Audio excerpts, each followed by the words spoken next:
अब देखिए, अब यहां से आगे सुनिए, थोड़ा समझिएगा। जब महात्मा बुद्ध का जन्म हुआ तो जन्म के समय जो इनके पिता हैं, राजा कौन, शुद्धोदन, तो इनके समय में एक बहुत बड़े ज्योतिषाचार्य थे, भविष्य वक्ता थे, और उनका नाम क्या था, कालदेव, अथवा इन्हीं को कहते हैं कौंडिन्य। क्या कहते हैं, कौंडिन्य कहते हैं।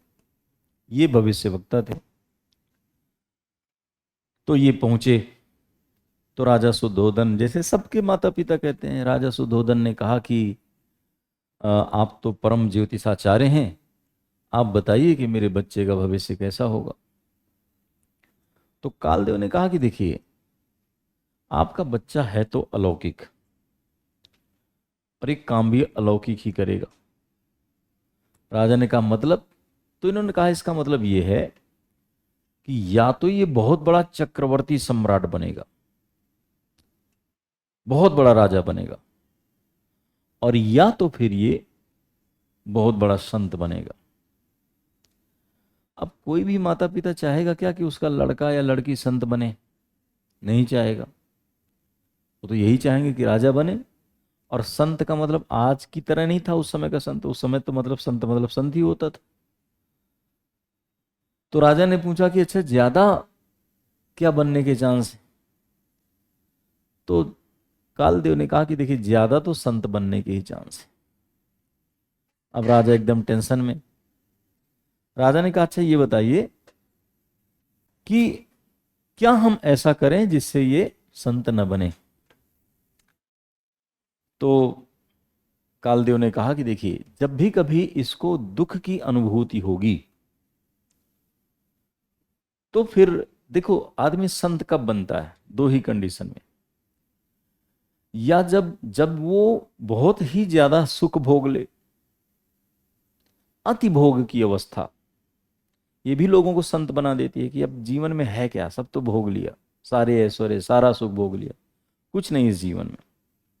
और या जब लोगों के जीवन में बहुत ज्यादा दुख, दुख इतना बढ़ जाए कि लगने लगे कि अब कुछ नहीं है, अब संत बन जाते हैं। तो अगर इसके जीवन में कभी भी दुख की स्थिति प्रकट हुई, तो ये संत बन जाएगा।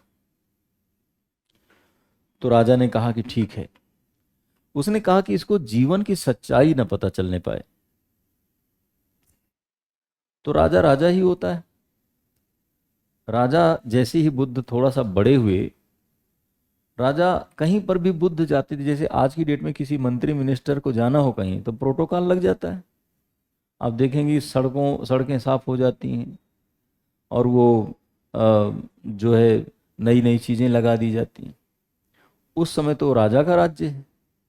कहीं पर भी बुद्ध को जाना होता था ना, पहले से प्रोटोकॉल फिक्स है।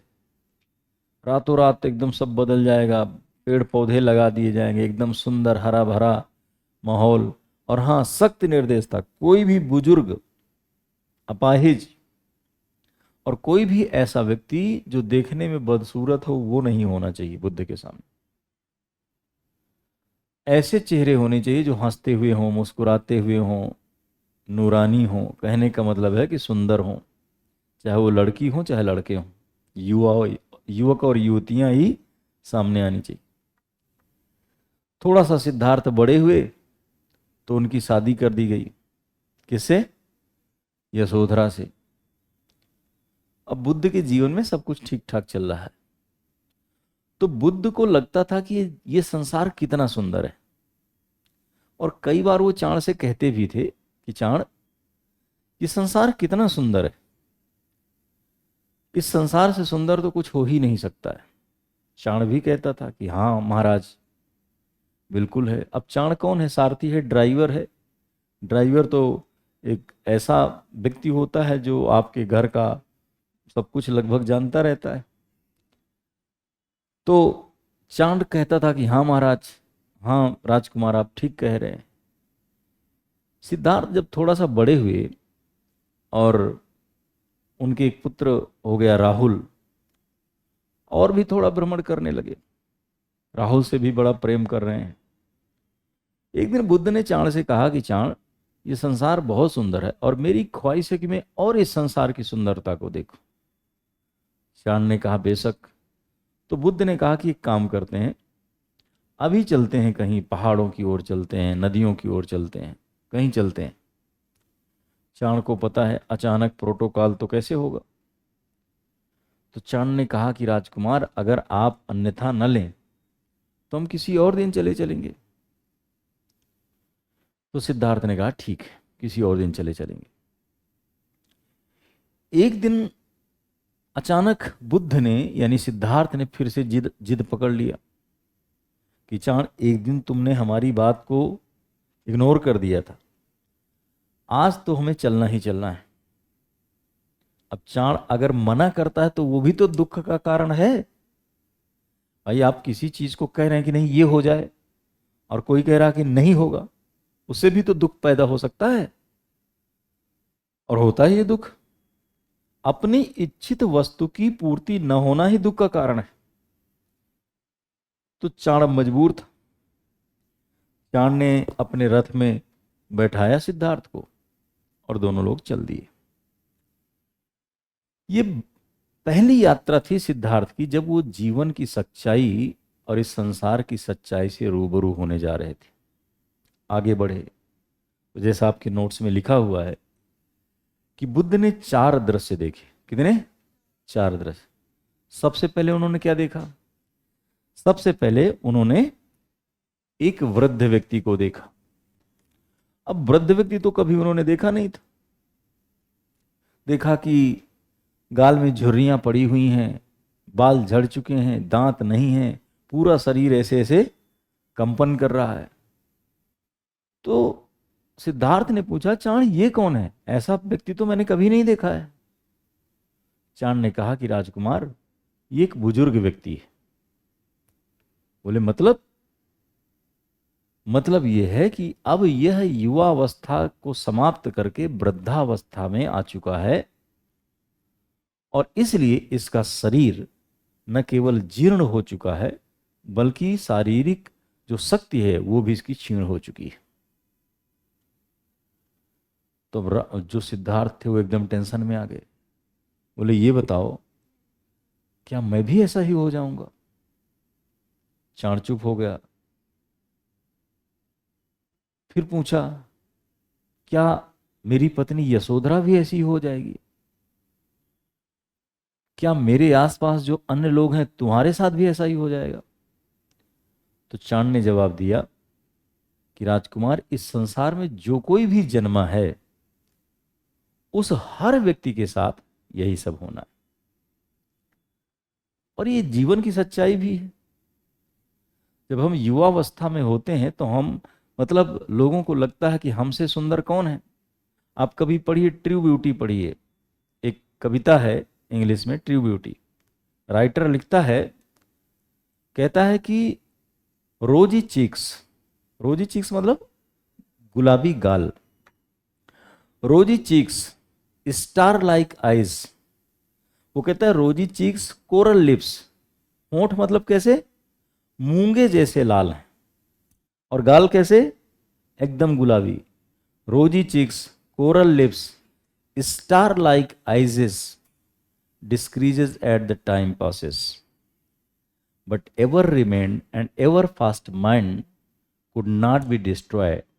यानी जो आपकी शारीरिक सुंदरता है वो तो तय है कि 10-20 सालों में वो समाप्त हो जानी है, लेकिन जो आपके अंदर दिल की सुंदरता होती है, जो मानसिक सुंदरता होती है, वो कभी भी समाप्त नहीं होती।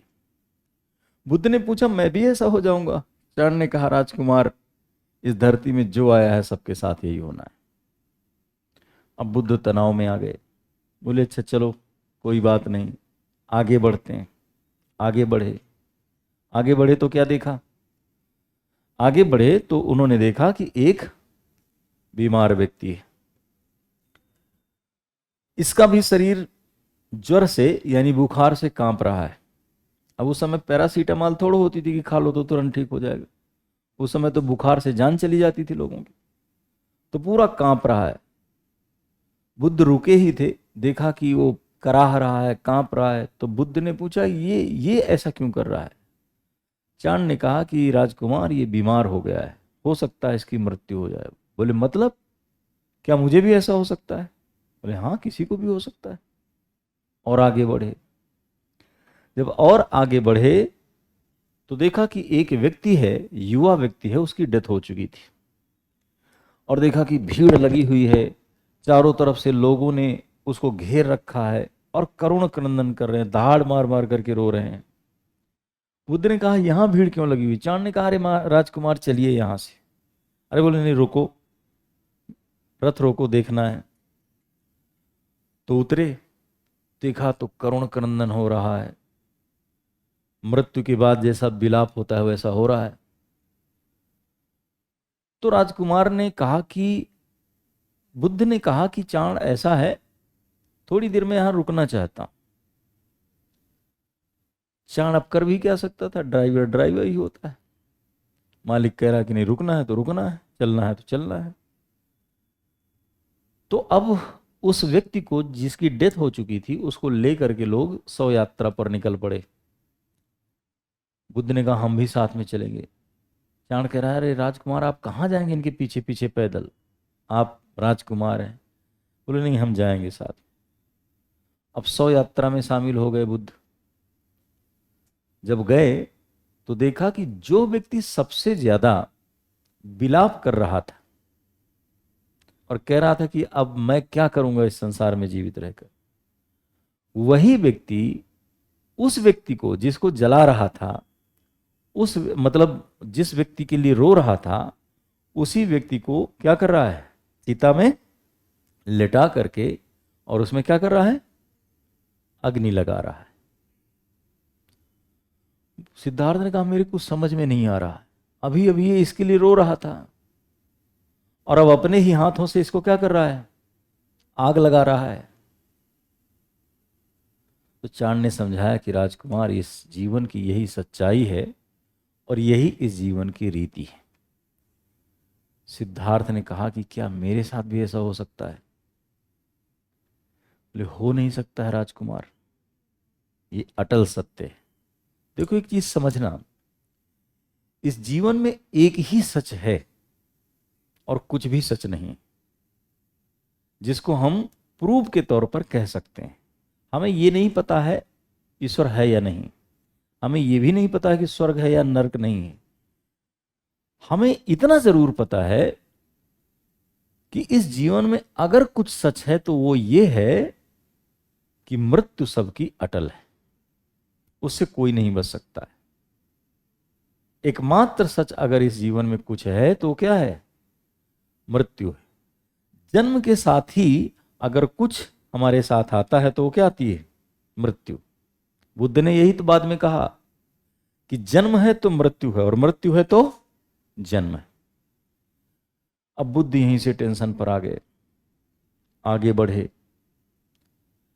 मतलब जब बुद्ध आगे बढ़े, एकदम तनाव में है, भयंकर तनाव में